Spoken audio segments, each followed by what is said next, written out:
No, I'm just kidding. This controller actually does not control that light. That light's actually battery operated with a little switch. This controller is the new one I just picked up. It's the RMT DSLR2 by Sony, and it's a way of controlling your Sony wireless from a distance, so you can click that record button or click that shutter button.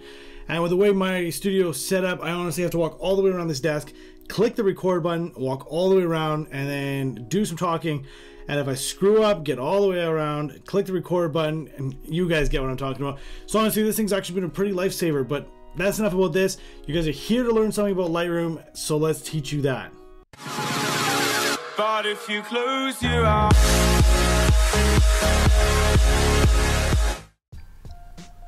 Alright, so today's tutorial is going to be influenced by my new collection, Insta Good. This is available for both desktop and mobile, so if you guys are an influencer and you guys are looking at this tutorial but you guys want to keep a consistency across all of your photos, make sure you guys check out my link in the description below. It'll pop you over to my Selfie store where you guys can pick up the collection. It includes 11 presets. But for this one, what I'm going to be doing is I'm going to make you guys a deal. If you guys hit that like button and this tutorial gets up to at least 150 likes, I will leave another link in the description below where you guys can pick up this one for free 100%, and you can download it in both mobile and desktop. So let's get into this tutorial and I'm going to show you guys how I edit this photo. Okay, so when you guys have the photo loaded into Lightroom and you guys are ready to follow along, let's get started. I want you guys to go to the light menu, and the first thing you're going to do is we're going to adjust the contrast a little bit. We're going to bring this up to, let's say, plus 14 looks really good there. Our highlights, we're going to drop this right down to minus 100. Our shadows, we're going to raise this up to plus 60, looks pretty good there. Our whites, what we're going to do is we're going to raise this up, and if you guys want to see what you guys are actually adjusting, just hold down on your screen and it'll start to show you. So what we're going to do is get to about plus 12, looks pretty good right there. Just a little bit of clipping on this background. And then our blacks, we're going to lower this. So again, hold your screen and you guys can see what you guys are actually editing. So let's go to about minus 20, looks pretty good there. And then the next thing we're going to do is we're going to come over to our color tab. We're going to warm this up a little bit, say plus 8 looks pretty good. Our tint, we're going to add a little bit of rose into it, so a 7. Our vibrancy, we're going to raise this up just a little bit, just to make it pop a little bit, say plus 11. And our saturation, we're going to bring it down just a tiny bit. Then what we're going to do is we're going to scroll up to the mix, and we're going to come in and start adjusting all of our colors. So the first one we're going to do is our red. We're going to bring this down to about a minus 8, just because she is a little bit red and I want to get it to be more pure red rather than orange. Our saturation, we're going to bring this down to, let's say, minus 30. Our luminancy, we're going to bring this down to about a minus 9.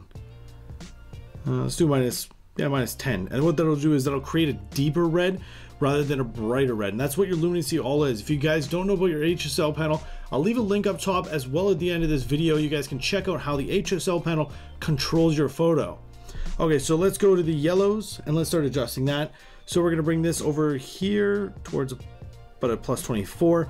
Our saturation, we're going to bring this up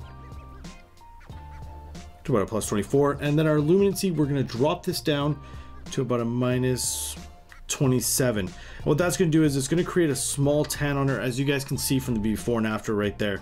Just a little bit of a tan, but it almost brightens her up as well. Then we're going to come over to our yellows. We're going to raise this up to about a plus 10. Our saturation, we're going to bring this right up to, let's say, plus 24, looks pretty good. And then our luminancy, again, we're going to drop this just to give that tanning look on her skin. Then we're going to come over to our greens and we're going to start to adjust that. So everything, we're going to leave most of it. We're just going to drop a little bit of the greens out of the saturation. Our blues, because we want to start affecting that water in that background and really kind of brighten it up. So what we're going to do is we're going to make the hues towards more of a blue. Our saturation, we're going to bring down, let's say about there. And then our luminancy, we'll leave for there because we're going to adjust it more in the blue rather than the aqua. So once we get over to our blue, what we're going to do is we're going to drop our hues towards the aquas, let's say minus 10.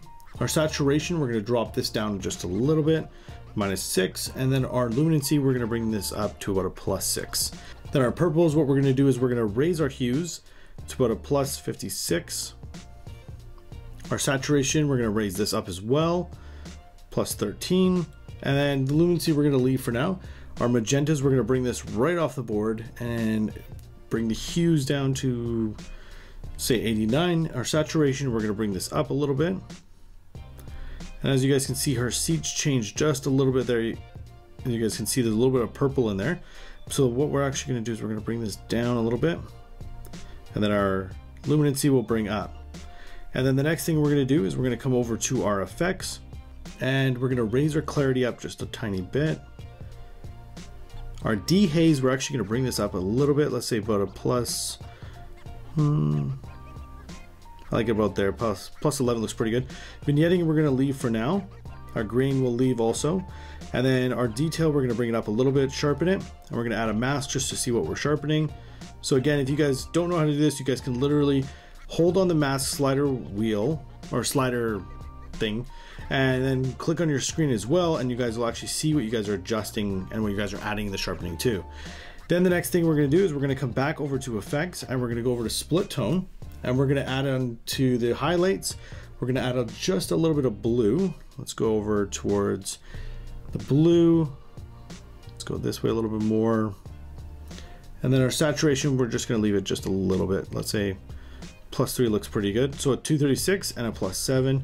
Our shadows, we're going to go into the yellow a little bit. So let's go 142 and a +15, 14. Yeah, that looks pretty good right there. So again, that's your before and that's your after. And then what we're going to do is we're going to come over to our light and we're going to come over to our curve. Then we're going to start to adjust this and we're going to do each one of the other ones. So we're going to also add into the red, the green, and the blue curves.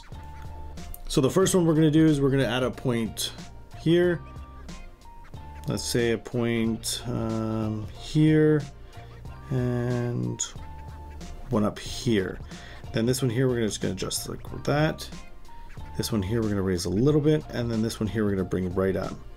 And let's bring that guy down a little bit. And yeah, that looks pretty good like that so far. Then what we're going to do is we're going to come over to our red, and as you guys can see, she does look a little bit green, but we're going to adjust that now. And this is where your RGB on your tone curves is really going to affect your photo, because you can actually kind of take things out of shadows and take things out of the highlights using that. So let's go over to our red. So what we're going to do here is we're going to drop this guy right down there, and then we're going to make it drastic going up like that. We're going to kick this one over here a little bit, and then what we're going to do is we're going to raise this one to right about there. Looks pretty good. Then we're going to come over to our greens and we're going to start to adjust that. So again, the same thing, we're going to drop this guy down here, we're going to raise that guy right there, and then what we're going to do is we're going to raise this guy up a little bit, that guy a little bit down, and just that top one just a little bit down. Then we're going to come over to our blues and the same thing, we're going to drop this guy right down, raise this guy up, and then do a nice pinch up there. Let's raise this bottom one right up. So the bottom one actually create that almost upwards curve.